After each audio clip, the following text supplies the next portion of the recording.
Keegan Klein, obviously another person who raised a lot of eyebrows, considering he was communicating with one of the girls, even had talked about meeting with her on the day of the murder. Eventually arrested on child porn charges. He's in prison 40 some years. He may get out. Um, what, how deep did they look into him? I mean, that to me, when I hear the story of planning to meet her the day that they were going, that they died.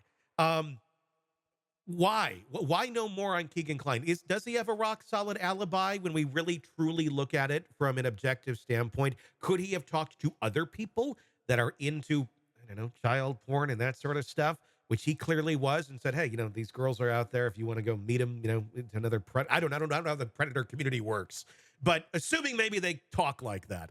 Um, how deep of a dive have they done into Keegan Klein to completely rule him out, in your opinion?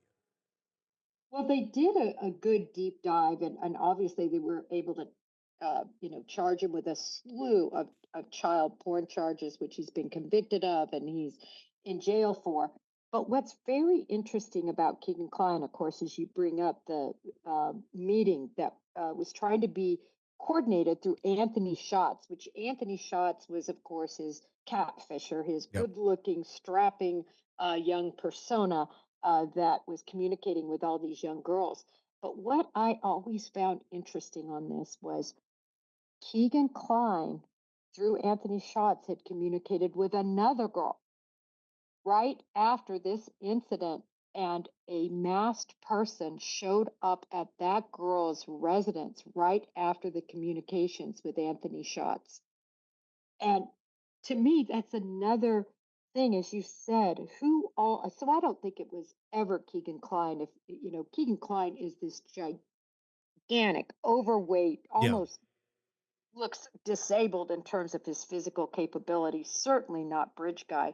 And so never did it cross, I don't think, anybody's mind that it was him per se, but was it somebody he communicated with? Remember, this is all salacious group of people that, trade these, you know, pornographic images like trading cards and Yeah. communicate and try to get more.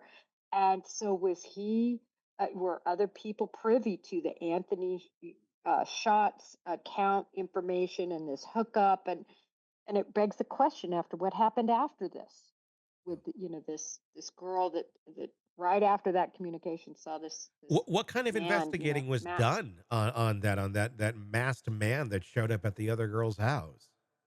Well, they did an investigation, but no, reached no conclusion that I ever read about. I No one was charged. And you remember Keegan Klein too. They were so convinced of somehow his involvement, probably through the Anthony Shots account. So whether he was there or not, again, somebody else, they got him out of jail. This is a huge, huge feat. You have to have everyone involved in this on the law enforcement spectrum, on the prosecution spectrum, because you are going, and I've done it before. That's how I know, to convince somebody basically to say you're unincarcerated for a day, Mhm. and all that that entails. If anything happens when they're out, if they escape, if they hurt somebody, anything like that, it's a big deal. Mhm. So they took him out again to you know comb the waterway, uh, because Keegan Klein had made up all this information, which they had believed, which ended up being not true. But the bottom line is, I think they did a pretty good job investigating him, but I don't know if they got to the bottom of Yeah. everything because, again, they didn't utilize FBI forensic digital investigators, to my knowledge, on everything Keegan Klein had. Gosh. Where do you think this goes from here? I mean, right now, looking, I thought he would be convicted just because of the way that the Delphi seem to be setting up the case. At this point, I don't really think he will be. I think there's enough reasonable doubt that a reasonable human being will go, yeah, I can't say for sure that it's Richard Allen.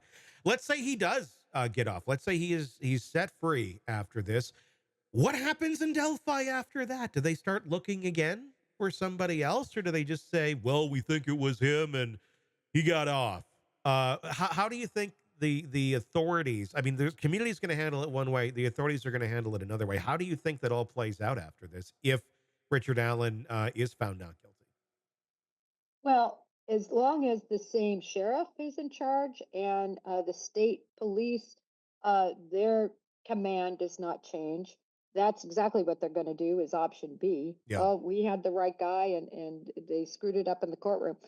But this is what I think. I think he will be convicted. really.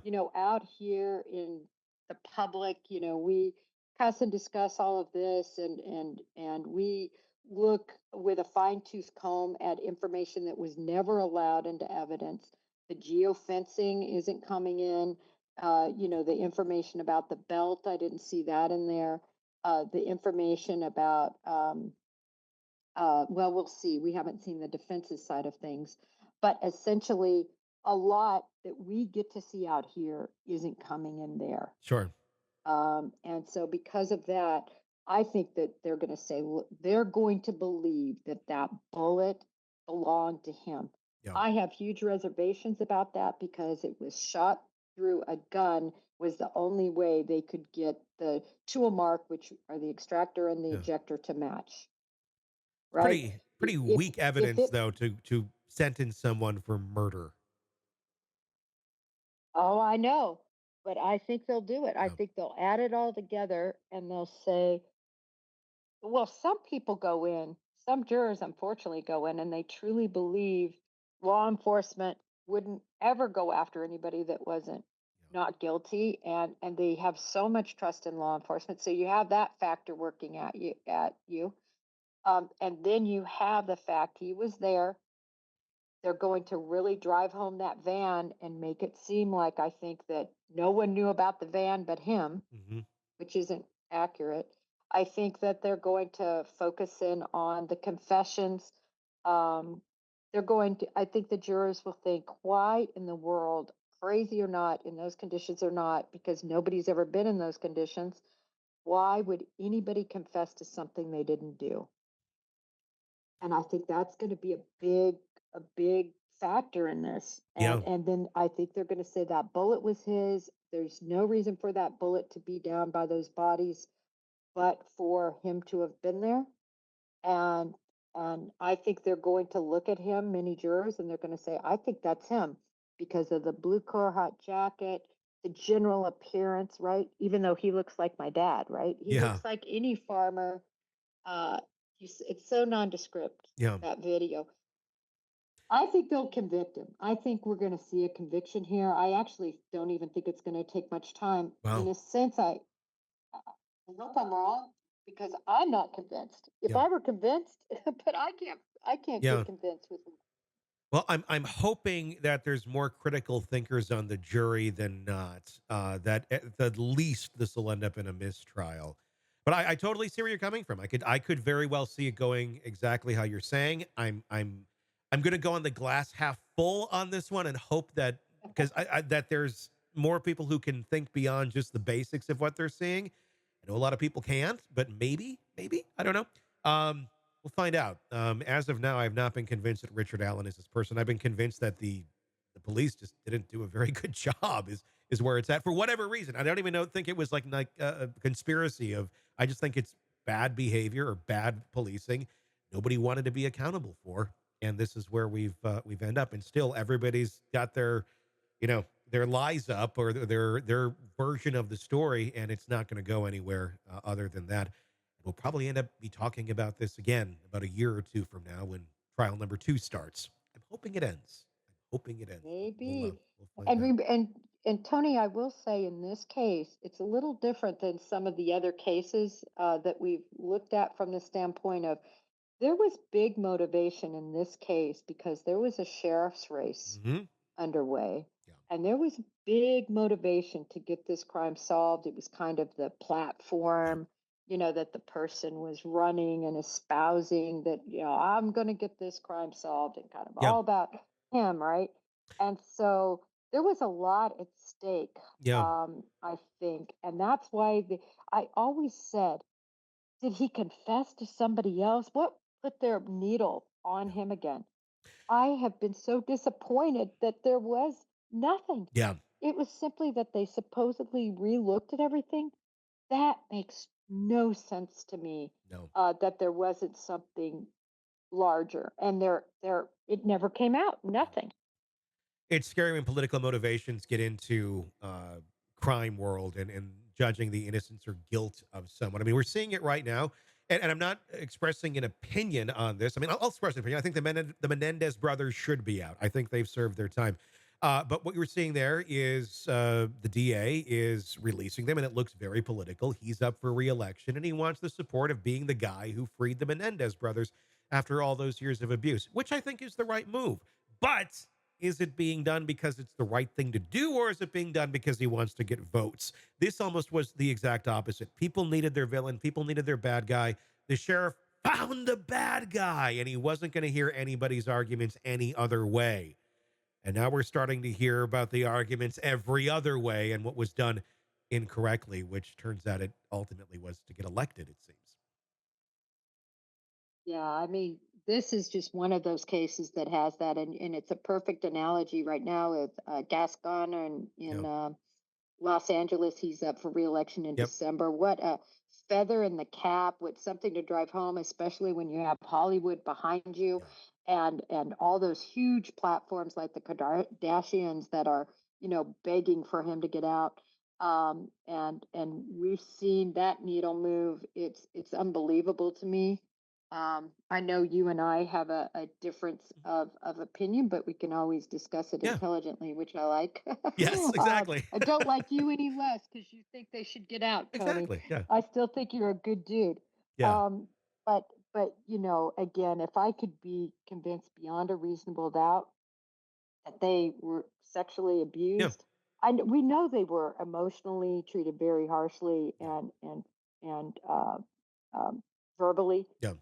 There's just too much. Actually, I've been pouring back over in my spare time as I'm driving or whatever, been listening to the trial again. Mm. Believe it or not. I mean, Yeah. to the very key witnesses, and I tell you, the big problem is Lyle Menendez. I really think just orchestrated this Mhm. whole thing.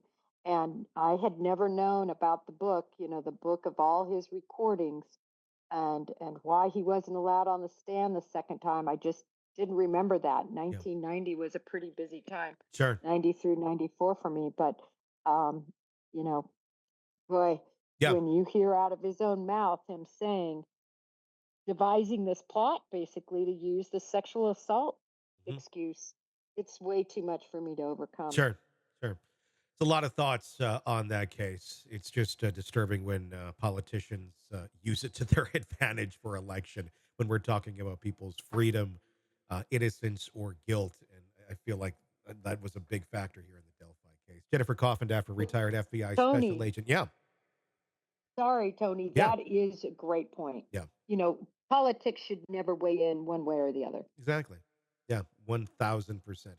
Jennifer Coffindaffer, retired FBI special agent. Thank you for joining us to talk in depth about this crazy case. Hey, thanks for checking out the video. Be sure to follow us wherever you download podcasts, and especially Apple Podcasts, where you can get advanced episode and premium content on our premium channel right there. Also, be sure to follow us on social media so you don't miss any breaking updates on the stories that matter to you most. We're on TikTok, X, Instagram, Facebook. Just search Hidden Killers Podcast with Tony Brueski, and you'll find us right there. Again, thanks for watching.